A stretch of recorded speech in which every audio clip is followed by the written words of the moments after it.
ইফতারিতে আলুর চপ বা পকোড়া তো আমরা প্রায় খেয়ে থাকি। কি করে খুব সহজেই ব্রেড পকোড়া তৈরি করবে মাত্র কয়েক মিনিটের মধ্যেই আজকের ভিডিওতে সেটাই শেয়ার করব। আসসালামু আলাইকুম, কেমন আছো তোমরা সবাই? নতুন একটি রেসিপিতে তোমাদের সবাইকে স্বাগত জানাই।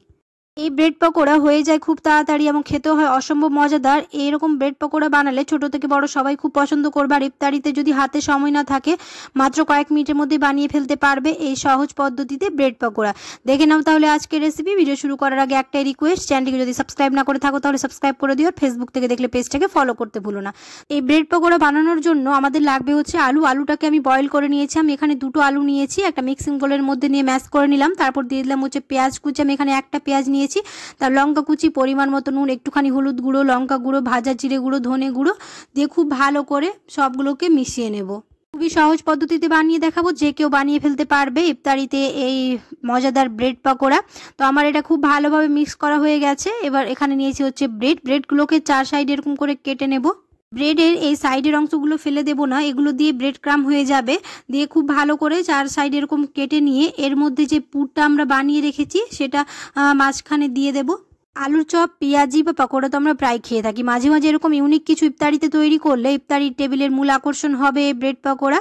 তো এবার যে পুরটা আমরা বানিয়ে রেখেছিলাম সেটা এবার ব্রেডের মধ্যে দিয়ে দেব। দিয়ে দেওয়ার পরে খুব ভালো করে, তোমরা চাইলে এখানে অন্য শেপ করেও কেটে নিতে পারো, তবে আমি এরকম চারকোনা করে কেটেছি, তাহলে এটা দেখতে খুব ভালো লাগবে।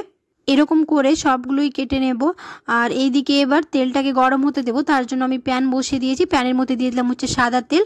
তারপর এখানে একটা ময়দার ব্যাটার বানিয়ে নিয়েছি, ময়দার একটু জল দিয়ে। আর এখানে হচ্ছে ব্রেড ক্রাম, একবার ওই ময়দার ব্যাটারের মধ্যে চুবিয়ে তারপর ব্রেড ক্রামের উপর দিয়ে এরকম করে সবগুলো কোট করে নেব।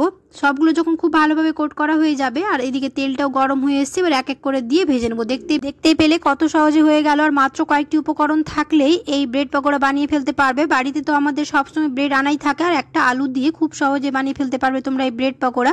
এবার গ্যাসের ফ্লেমটাকে মিডিয়াম টু হাই করে রেখে উল্টে পাল্টে এরকম 2 থেকে 3 মিনিট ভেজে নিলে আমাদের ব্রেড পকোড়া একদম রেডি হয়ে যাবে। তোমরা তোমাদের এখানে পছন্দ মতো কালার করে ভেজে নিতে পারো। একটুখানি এটা ক্রিস্পি করব, তাহলে খেতে ভালো লাগবে। তো গ্যাসের ফ্লেমটাকে এই পর্যায়ে আসবে যখন, তখন একটুখানি হাই করে দিতে হবে, তাহলে এটা অনেকটাই মুচমুচে হবে। খুব ভালোভাবে আমি উল্টে পাল্টে 3 থেকে 4 মিনিট ভালো করে ভেজে নিয়েছি। আমার ভাজা হয়ে গেছে, এবার তুলে নেব। আশা করছি আমার আজকের রেসিপি তোমাদের ভালো লেগেছে। যদি ভালো লেগে থাকে তাহলে অবশ্যই একটা লাইক করে দিও, আর কমেন্টে জানাতে ভুলো না কেমন হয়েছে। তো এরকম করে সবগুলোই ভেজে নেব। আর দেখতেই পাচ্ছ কতটা লোভনীয় লাগছে। এরকম করে ইফতারিতে একবার বানিয়ে দেখবে, ছোট থেকে বড় সবাই খুবই প্রশংসা করবে। দেখা হবে খুব শিগগিরই পরে একটি নতুন রেসিপিতে। সবাই খুব ভালো থাকবে, সুস্থ থাকবে, সাবধানে থাকবে। আল্লাহ হাফেজ। আর কমেন্টে জানাতে একদমই ভুলবে না। আর অবশ্যই তোমরা একবার বাড়িতে ট্রাই করে দেখবে, দুর্দান্ত লাগবে খেতে।